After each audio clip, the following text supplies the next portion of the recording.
Hey, what's up? Good morning. Welcome to Fernando's Godcast, home edition. So I'm not at the studio, but I just need a few minutes for this, okay?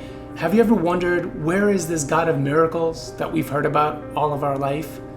Have you ever heard of the stories where God walked through the wilderness with the nation of Israel, and he protected them with a cloud by day and a fire by night? Have you heard of these stories? Have you ever heard of Jesus walking on water? Have you ever heard of that? Have you ever heard of Jesus taking 5 loaves and 2 fish and creating enough food to feed over 5,000 people? And have you ever wondered, where is this God of miracles in your life or in this world?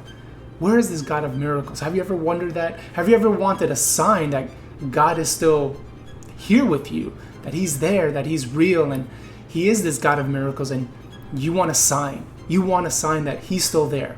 You want to know beyond a shadow of a doubt that this God that you've heard about all of your life is there, and his favor is on you. He is going to help you in those areas that you need help in. Well, there was a figure in the Old Testament that had the same situation. He questioned God. He said, where is this God of miracles that we've heard about for thousands of years by that point? Where is this God of miracles? And he asked God for a sign. God, if you're there, if you're real, and you're this God of miracles that we've heard about for thousands of years, I need a sign. Have you ever been there? I know I have. There's areas in my life where, I question, where is God in this area? Why am I not experiencing God's favor in this area, but I'm experiencing it in this other area? We all have that situation, okay? And Gideon, this figure in the Old Testament, had that same situation. He was about to face a very challenging situation with this army that was coming against them. And he needed to know that God is with them, that God is going to be with them the way he was generations past. And he asked God for a sign.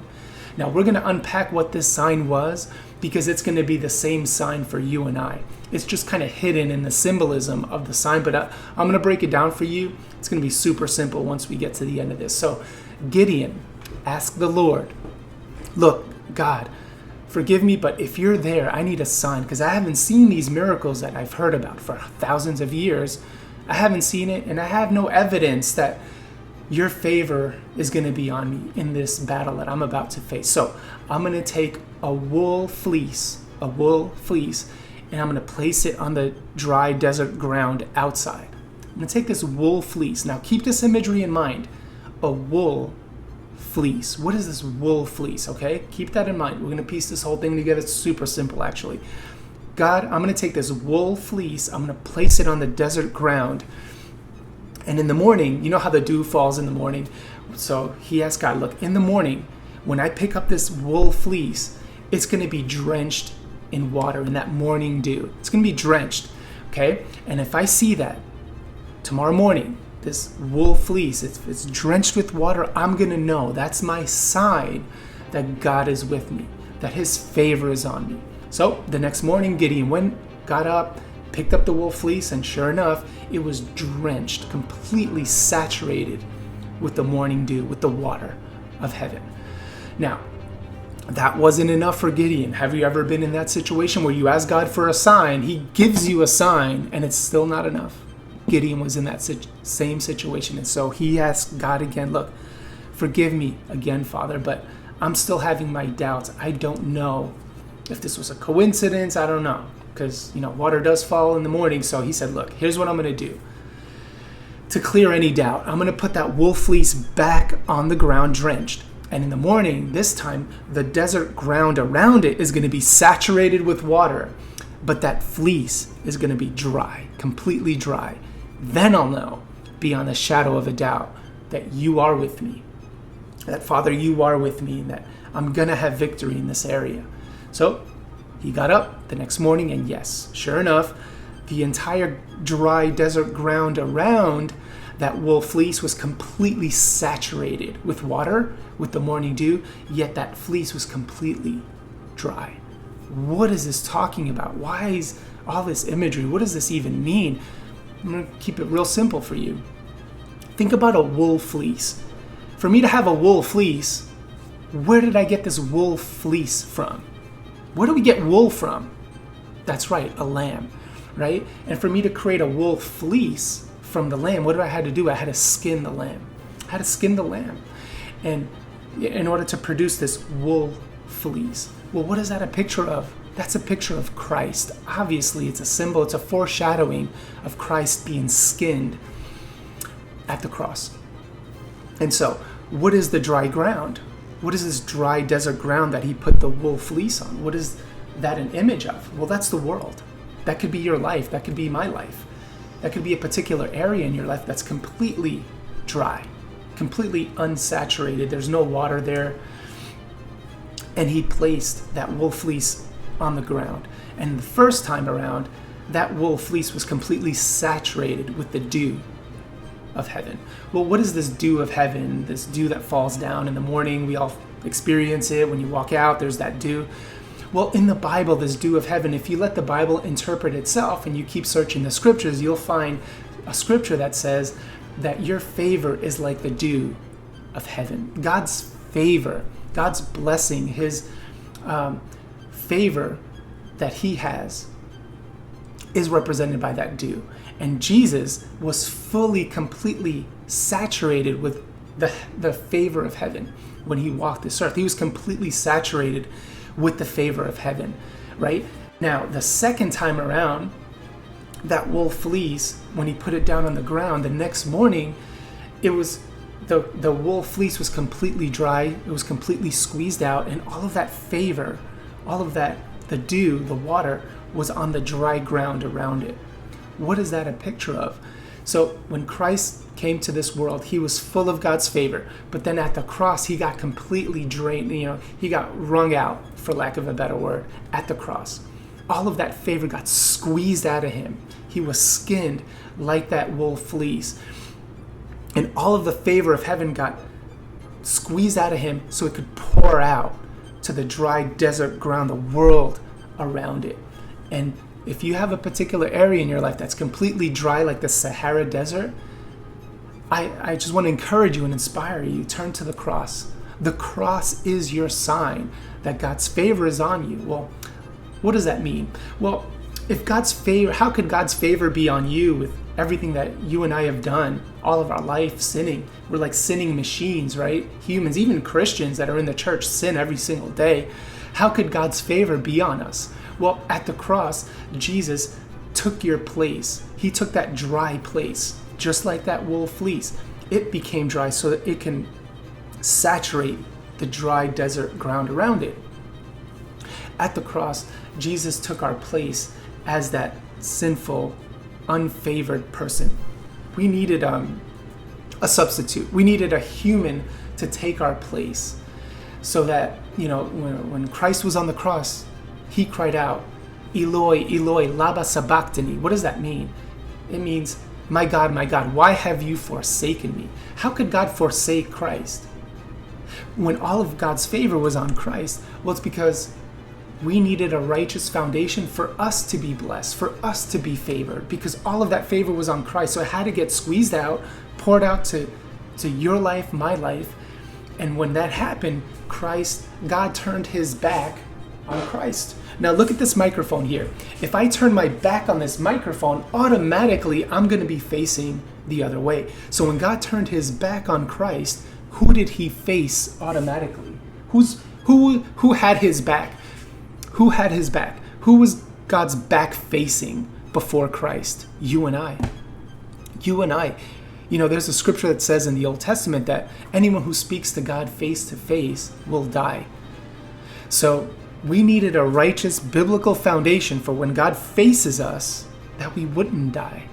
And so now God talks to us face to face. God can talk to us face to face now. Why? Because God turned his back on Christ at the cross.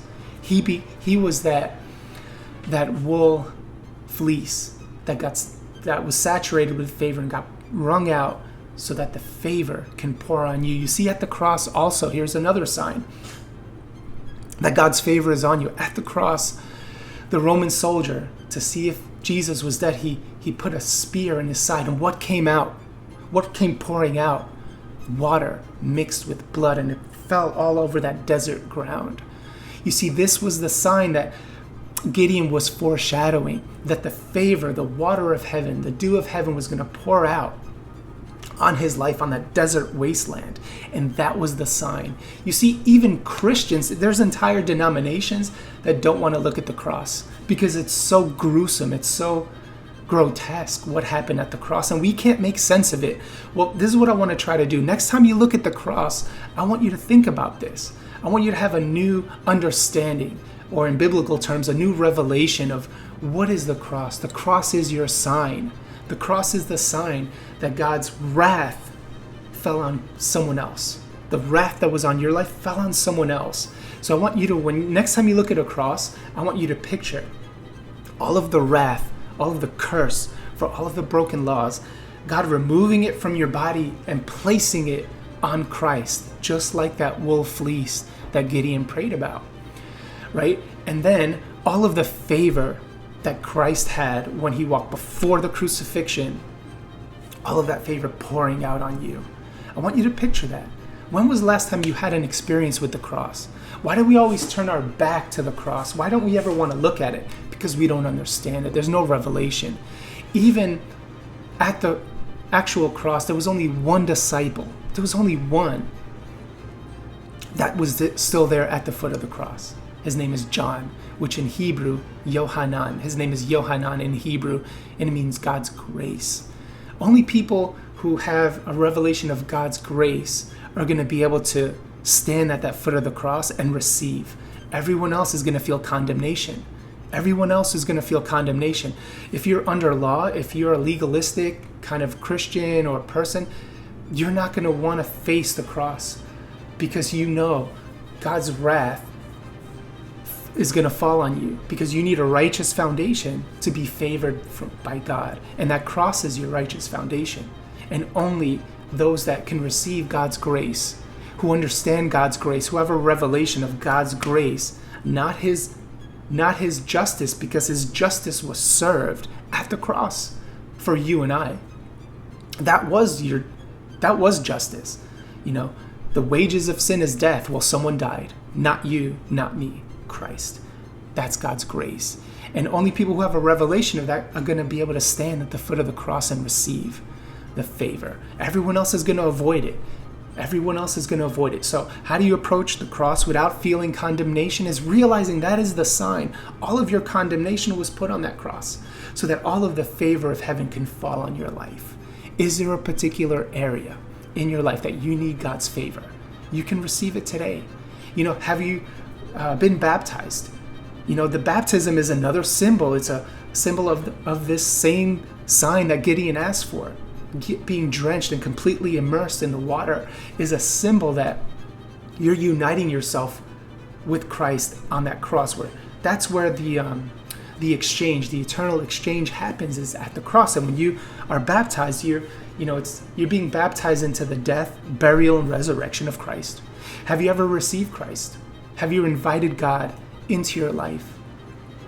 The only way to do that is by the cross, because aside from the cross, you're only going to feel guilt, condemnation, shame, like, I can't face any of this. The cross is a sign that you can face it. Yet that's what we turn our back to because it's so gruesome, because we don't understand it. Please understand it today.